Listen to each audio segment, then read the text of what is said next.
என் சுய விவரத்துக்கு செல்லவும். இங்க நீங்க பயிற்சியாளர் ஐடியை காணமா, அதை நகலெடுத்து உங்கள் மாணவரிடம் பகிரவும். மாணவர் உள்நுழைவு செய்வார் மற்றும் அதன் பின்னர் மாணவர் என் சுய விவரத்துக்கு செல்ல வேண்டாம் மற்றும் ஃபைண்ட் கோச் என்பதை கிளிக் செய்ய வேண்டும். அவர் பயிற்சியாளர் ஐடியை ஒட்டி கொண்டு தேட வேண்டும். அது தொடர்புடைய பயிற்சியாளர் ஐடி விவரங்கள் என்போம். மாணவர் பயிற்சி கோரிக்கை விடுக்க வேண்டும். மாணவர் பயிற்சியாளருக்கு கோரிக்கை எழுதின பிறகு பயிற்சியாளர் அவர்கள் முதல்ல தனது கணினியில் உள்ள கிரியேட் தாவல் மற்றும் பயிற்சியாளர் டேஷ்போர்டு பகுதிக்கு சென்ற பிறகு அங்கே இருக்கும் கோரிக்கை தாவல்ல மாணவர் அனுப்பிய கோரிக்கையை தெளிவாக பார்க்கலாம். பின்னர் அவர் அந்த மாணவரை முறையாக அங்கீகரித்து ஏற்றுக்கொள்ள வேண்டும். மற்றும் நாம் மாணவர்களை சரி பார்த்தா அது மாணவர்களின் பட்டியலை காட்டும்.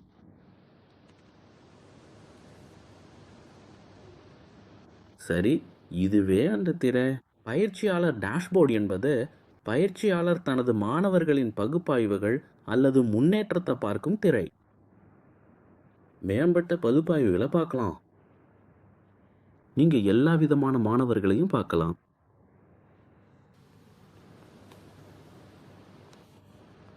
நான் கிளிக் செய்கிறேன், அதாவது நாம் மேனேஜ் ருட்டீன்ஸ் என்பதை கிளிக் செய்தால் நமக்கு கிரியேட் விருப்பம் உள்ளது உருவாக்க தொடங்கல.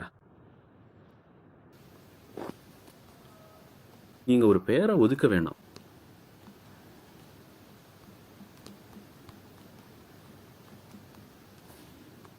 மற்றும் விளக்கம்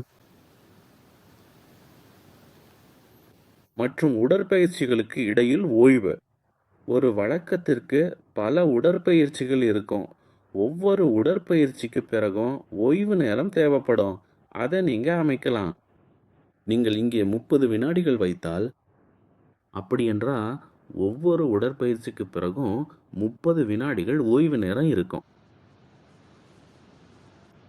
தொடரும். அடுத்த திரையில் நீங்கள் உடற்பயிற்சி சேர்க்கலாம். அது ஒரு டைமர் உடற்பயிற்சி, யூடியூப் அடிப்படையிலான உடற்பயிற்சி அல்லது நூலக உடற்பயிற்சியாக இருக்கலாம்.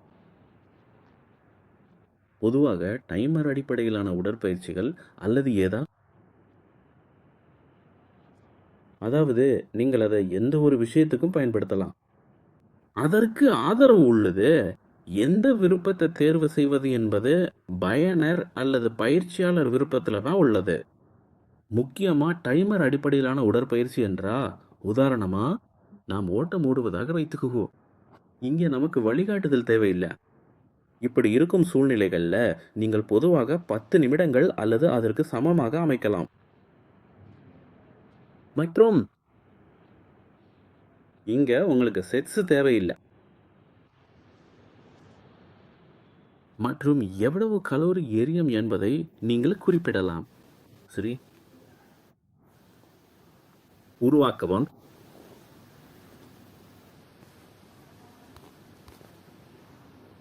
நீங்கள் இன்னொரு உடற்பயிற்சியை சேர்க்க விரும்பினா நூலகத்திலிருந்து சேர்க்கவும். பொதுவாக பயன்படுத்தப்படும் பெரும்பாலான உடற்பயிற்சிகளுக்கான உள்ளமைக்கப்பட்ட நூலக பதிவுகள் உங்களிடம் உள்ளன. இந்த உடற்பயிற்சிகளை தேவையான போது புதுப்பித்து கொண்டே இருப்போம். மேலும் பல உடற்பயிற்சிகள் எதிர்காலத்தில் சேர்க்கப்படும். நான் பாக்ஸ் சேனல்கள் சேர்க்க விரும்புகிறேன். நீங்கள் ப்ளஸ் பட்டனை அழுத்தினா போதும். நான் 2 செட்கள் செய்ய விரும்புகிறேன் மற்றும் ஒவ்வொரு செட்டிலையும் 5 முறை செய்ய வேண்டும். நாம் சரி என்று வைத்துக்கொள்வோம். பொதுவாக செட்களுக்கு இடையில் எதுவும் இருக்காது. ஓய்வு நேரங்கள் இருக்காது. நீங்கள் ஓய்வு நேரம் வேணும் என்றால் அதை எப்போதும் அமைக்கலாம். உடற்பயிற்சி கொஞ்சம் கடினமாக இருந்தால் உலகளாவிய வழக்கமான ஓய்வு நேரத்தை மீறி அமைக்கலாம். அது மட்டும் இந்த உடற்பயிற்சிக்காக நீங்கள் கிளிக் செய்து சரி செய்யலாம். சரி, இது இங்கே விருப்பத் தேர்வாக உள்ளது, ஏனெனில் நூலக பதிவுகளில் ஏற்கனவே கலோரி எரிப்பு முன்பே அமைக்கப்பட்டிருக்கும். அதனால் நாம் அதை சேர்க்க வேண்டிய அவசியம் இல்லை, உருவாக்கவும் சரி.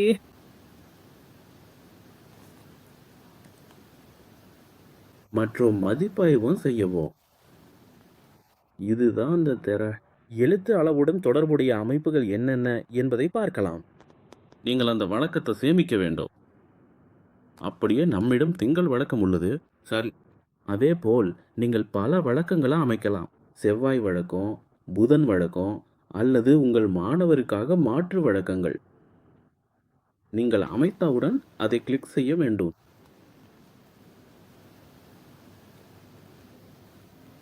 மன்னிக்கவும், நீங்க செய்ய வேண்டும். இப்போது வரக்கா, நாம் எல்லா நாட்களுக்கும் திங்கள் வழக்கம் மட்டும் பயன்படுத்த போகிறோம் என்று வைத்துக்கொள்வோம். அப்போ வாராந்திர திட்டத்தை நிர்வகிக்க செல்ல வேண்டும். வாராந்திர திட்டத்திற்கு நீங்கள் கிருஷ்ணாவின் வாராந்திர திட்டம் என்று பெயர் வைக்கலாம். நீங்க கடினத்தன்மையை அமைக்கலாம், இது கட்டாயம் இல்லை. நீங்கள் திங்கள் வேலைக்காரர் திங்கள் வழக்க தேர்வு செய்து சேமிக்க வேண்டும். செவ்வாய் கிரகத்துக்கு ஒரே மாதிரியான பகல் இரவு சுழற்சி முறை தான் இருக்கிறது, அதே போன்றே காணப்படுகிறது. நாள் வழக்கம் அதே போடு.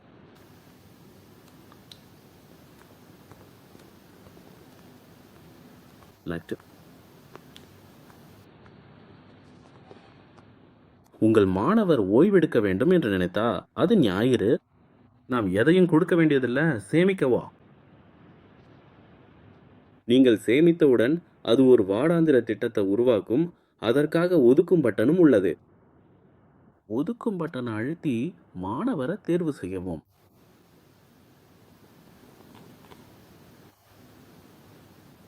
வாராந்திர திட்டத்தை ஒதுக்கோடும்.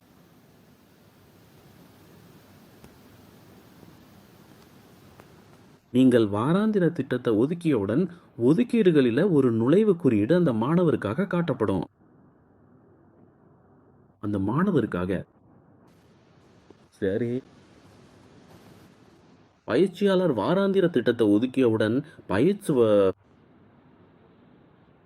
மாணவர் இன்று செய்ய வேண்டிய உடற்பயிற்சியை முகப்பு திரையில பார்க்க முடியும். சரி. நீங்கள் பயிற்சி தொடங்கு என்பதை அழுத்தினா போதும். நீங்கள் அடிப்படை விவரங்களை அல்லது மேலதிக விவரங்களை வழங்கலாம். பயிற்சி தொடங்கவும்.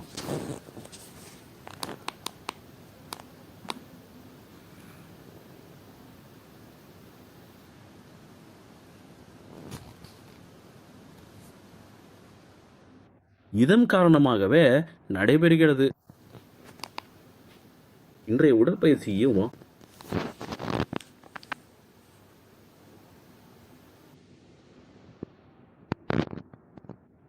டெமோவுக்காக இதெல்லாம் தவிர்க்கணும்.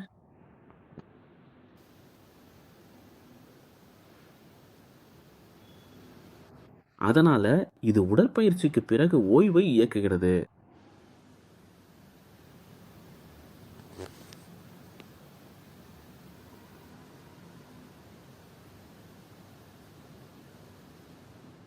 நாம் 5 வரிசை 5 முறை செய்ய வேண்டும் என்று அமைத்துள்ளோம்.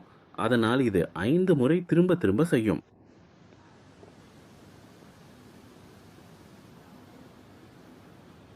ஒரு செட்டு முடிஞ்சுவிட்டது. இப்போது ஓய்வு நேரத்துக்கு பிறகு 2வது செட்டை தொடங்கலாம்.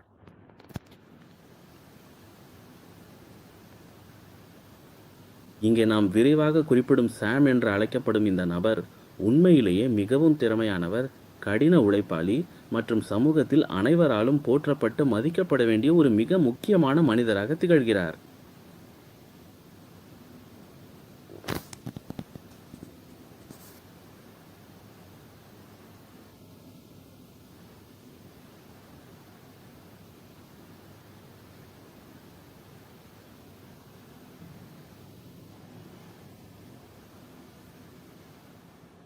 அது முடிந்தவுடன் நீங்கள் சரியா இல்லையா என்று கருத்து கேட்கும். நீங்கள் சரியாக இருந்தால் ஜஸ்ட் ரைட் பட்டனை அழுத்தவும். உங்களிடம் ஏதேனும் கருத்து இருந்தா அதை இங்கே குறிப்பிடலாம். கருத்தை சமர்ப்பிக்கலாம். மாணவர் ஒருவர் அதை முடிச்சுக்கிட்ட பயிற்சியாளர் மாணவரின் உடற்பயிற்சி குறித்து புதுப்பிப்பை பெறுவார்.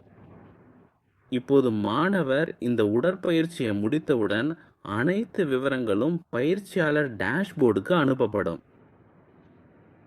நீங்கள் பயிற்சியாளராக டேஷ்போர்டுக்கு சென்றால் பயிற்சியாளர் சரிபார்க்கா. அனலிட்டிக்ஸ் கிருஷ்ணா, இது ஒரு உடற்பயிற்சி 100 விழுக்காடு முடிந்துவிட்டது என்று காட்டுகிறது. அவர் செய்வது முறையில் எந்த பிரச்சனையும் இல்லை. பின்பற்றுதல் எல்லாமும் சரியா உள்ளது. அது மாணவரின் முன்னேற்றம் குறித்த விவரங்களை தெளிவாக வழங்குகிறது. சரி, நாம் இப்போது பார்ப்பது மேலும் இதை பற்றி விரிவாக காண்போம். உடற்பயிற்சி குறித்த விவரங்களையும் மாணவருக்கு கருத்து தெரிவிக்கவும் உதவுகிறது.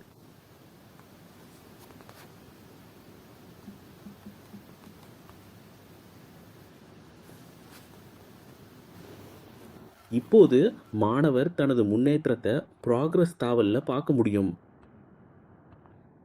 இதில் தொடர்ச்சி, முன்னேற்றம் மற்றும் அவர் பெற்றுள்ள சாதனைகள் பற்றிய விவரங்கள், மொத்தமாக முடித்த உடற்பயிற்சிகள், சமீபத்திய உடற்பயிற்சி விவரங்கள் ஆகியவை காட்டப்படும். அவரது எடை முன்னேற்றம், உடற்பயிற்சி முன்னேற்றம் மற்றும் படி செயல்முறை ஆகியவற்றை அழகான கிராஃபாக காட்டுகிறது.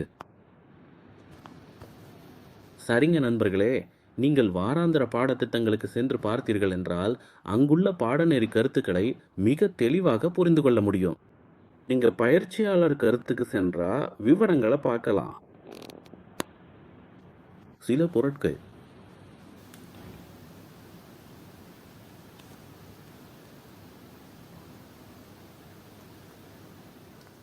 வித்தியாசமான தகவல்களோட மேல விவரங்களை வழங்குக. பயிற்சியாளர் புதிய நடைமுறைகளை சேர்க்க அவர் மேனேஜ் ரொட்டீன்ஸ் என்பதை பயன்படுத்த வேண்டும். வாராந்திர திட்டத்தை சேர்க்க அவர் மேனேஜ் வீக்லி பிளான் என்பதை பயன்படுத்த வேண்டும்.